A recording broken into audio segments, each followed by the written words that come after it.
বাবাকে চিনতে সময় লাগে ৬০ বছর। বয়স যখন ৪ বছর, আমার বাবা মহান। বয়স যখন ৬ বছর, আমার বাবা সব জানে, সব থেকে সাহসী।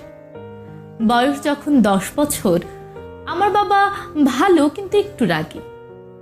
বয়স যখন ১২ বছর, আমি যখন ছোট ছিলাম, আমার বাবা তখন আমায় ভালোবাসতেন। বয়স যখন ১৬ বছর, আমার বাবা নতুন কিছুই বুঝে না, খুবই ব্যাকডেটেড। বয়স যখন ১৮ বছর, আমার বাবা দিন দিন কেমন যেন খিটখিটে হয়ে যাচ্ছে। বয়স যখন ২০ বছর, বাবার সঙ্গে থাকাটাই অসহ্য হয়ে উঠেছে, জানি না মা কেমন করে থাকে।